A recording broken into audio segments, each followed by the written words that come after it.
गेल्या वर्षभरात राज्य सरकारनं अनेक योजना राबवल्या असून महाराष्ट्राला परदेशी थेट गुंतवणुकीत पुन्हा पहिल्या क्रमांकावर आणलं आहे। राज्याचं मंत्रिमंडळ सांघिक रूपानं राज्यासमोरच्या आव्हानांवर काम करत आहे, असं उपमुख्यमंत्री देवेंद्र फडणवीस यांनी म्हटलं आहे। मुख्यमंत्री एकनाथ शिंदे यांच्यासोबतचे संबंध, पहाटेचा शपथविधी, प्रकल्पांचं श्रेय, शरद पवार यांनी केलेलं वक्तव्य, हिंदुत्व, भ्रष्टाचाराच्या आरोपांप्रकरणी विरोधकांवर होत असलेली कारवाई, नजीकच्या काळातली राजकीय गणितं या संदर्भातल्या अनेक मुद्द्यांवर उपमुख्यमंत्री देवेंद्र फडणवीस यांनी काल डीडी न्यूजला मुलाखत दिली। राज्यात आर्थिक सल्लागार समिती स्थापन करण्यात आली असून $1 ट्रिलियन अर्थव्यवस्थेसाठी त्यांनी अहवाल तयार केला आहे। आताच्या गतीनं राज्याची वाटचाल झाल्यास वर्ष 2031-32 पर्यंत राज्य $1 ट्रिलियन अर्थव्यवस्था बनेल। मात्र हे लक्ष्य वर्ष 2028 मध्ये गाठण्याची आमची महत्त्वाकांक्षा असल्याचं फडणवीस यांनी सांगितलं। माजी मुख्यमंत्री उद्धव ठाकरे यांच्या कार्यकाळात राज्याचा विकास थांबला होता, असा दावाही फडणवीस यांनी केला।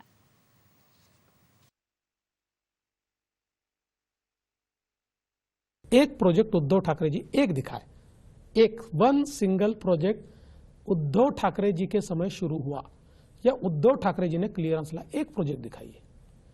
एक भी नहीं है, एक भी नहीं है। एक प्रोजेक्ट भी वो दिखा नहीं सकते कि जो उनके समय का है।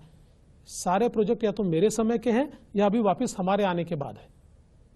वो तो केंद्र सरकार जब उनको कहती थी कि भाई हम लोग महाराष्ट्र में रेल लाइन बिछाने के लिए प्रोजेक्ट्स मंजूर करना चाहते हैं, तो जैसे बाकी राज्य भी अपना कंट्रीब्यूशन देते हैं, आप अपने कंट्रीब्यूशन का लेटर भेजिए तो हम प्रोजेक्ट को मंजूरी देंगे।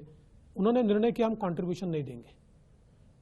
3 साल में देखिए, इस साल हमने जैसे कहा हमको कंट्रीब्यूशन देंगे, 13,000 करोड़ रुपया केंद्र सरकार ने महाराष्ट्र को रेलवे के लिए दिया है। तो पहले ही आ जाता, इन्होंने अटका के रख दिए थे। तो मैं दावे के साथ कहता हूं कि एक भी प्रोजेक्ट उद्धव ठाकरे जी दिखा ही नहीं सकते कि उनके कार्यकाल में हुआ है। शिवसेनेच्या बळावर भाजपा पक्ष मोठा झाल्याचा आरोप फडणवीस यांनी खोडून काढला। शिवसेनेनं जेव्हा पहिल्यांदा लोकसभेची निवडणूक लढवली होती तेव्हा शिवसेनेकडे निवडणूक चिन्ह नव्हतं। मनोहर जोशी यांनी भाजपाच्या तिकिटावर निवडणूक लढवली होती। महाराष्ट्रात भाजपाचं अस्तित्व शिवसेनेच्या आधीपासून असल्याचं त्यांनी स्पष्ट केलं। वर्ष 2019 मध्ये उद्धव ठाकरे यांनी सत्तेसाठी विश्वासघात केला, तेव्हा राज्यात स्थिर सरकार असावं असं सांगत राष्ट्रवादी काँग्रेसच्या काही जणांनी भाजपासमोर प्रस्ताव ठेवला। शरद पवार यांच्या होकारामुळेच पहाटेचा शपथविधी झाला होता, असं फडणवीस यांनी स्पष्ट केलं। सरकारें तोड़ने में उनको एक बहुत महारत हासिल है और ये बात तो सही है, अनुभवी नेता है तो ये सारी चीजें करते रहते हैं।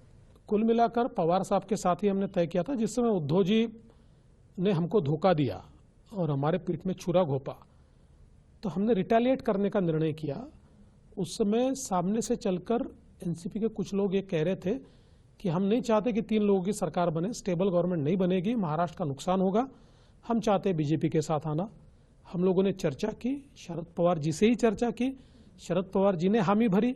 शरद पवार जी की हामी के कारण ही मैं और अजीत पवार हम लोगों ने सारी चीजें डिसाइड की। बाद में शरद पवार जी हट गए। जब वो हट गए तो अजीत पवार ने ये स्टैंड लिया कि भाई ये गलत बात है, हम तो जाएंगे, और हमने शपथ ली। उसके बाद सुप्रीम कोर्ट में जो केस हुआ उसमें जिस प्रकार का निर्णय सुप्रीम कोर्ट का आया उसके कारण अजीत पवार के लोग डिस्क्वालीफाई हो सकते थे, इसलिए फिर वो वापस चले गए। तो ये कोई एक्सीडेंट नहीं था, प्लान हुआ था, उस प्लान को एक्सीडेंट में तब्दील किया गया। देवेंद्र फडणवीस यांनी 1978च्या घटनेसंदर्भात केलेल्या वक्तव्यावर शरद पवार यांनी केलेल्या टिप्पणीलाही फडणवीस यांनी मुलाखतीत उत्तर दिलं। 1978 मध्ये आपण जरी प्राथमिक शाळेत होतो तरी इतिहास बदलत नसतो, असं ते म्हणाले। पूर्णपणे विरोधी विचारसरणी असलेल्या मविया सरकारमध्ये एकनाथ शिंदे आणि त्यांच्या सहकाऱ्यांचा श्वास घुसमटत होता। ते इतका मोठा निर्णय घेत असताना त्यांनीच मुख्यमंत्री होणं मला महत्त्वाचं वाटल्यानं आपल्या पक्षाकडे त्यासाठी आग्रह धरल्याचं फडणवीस यांनी सांगितलं। मुख्यमंत्री एकनाथ शिंदे आणि आपल्यात कुठलीही स्पर्धा नसल्याचंही त्यांनी स्पष्ट केलं। उद्धव ठाकरे यांचं हिंदुत्व फक्त भाषणांपुरतं मर्यादित राहिलं असून ते तुष्टीकरणाचं राजकारण करत असल्याचा आरोप फडणवीस यांनी केला. पंतप्रधान नरेंद्र मोदी यांनी समान नागरी कायद्यासंदर्भात चर्चा सुरू करताच मुस्लिम पर्सनल लॉ बोर्डचे लोक सर्वप्रथम उद्धव ठाकरे यांना भेटायला गेल्याचं त्यांनी सांगितलं. हिंदुत्व हा भाजपासाठी राजकारणाचा विषय नसून तो आमचा आत्मा असल्याचं फडणवीस म्हणाले. औरंगजेबाचा आणि भारतीय मुस्लिमांचा वंश वेगळा आहे. औरंगजेबासंदर्भात आपण केलेलं वक्तव्य मुसलमानांसंदर्भात नव्हतं. ज्यांनी औरंगजेबाचं स्टेटस ठेवलं होतं त्या संदर्भात आपण बोललो होतो. औरंगजेबाचं स्टेटस आणि संबंधित घटनांमागे राज्याला अस्थिर करण्याचा, सौहार्द बिघडवण्याचा डाव होता. यामध्ये जी माहिती मिळाली आहे त्यावरून पूर्वीची सिमी म्हणजे पूर्वीची PFI आणि शहरी नक्षल यांनी प्रारूप केलं असून स्युडो सेक्युलर पक्षांनी केलेल्या वक्तव्यांमुळे त्याला पाठबळ मिळत असल्याचं फडणवीस म्हणाले. राजकारणात परिस्थिती बदलत असते.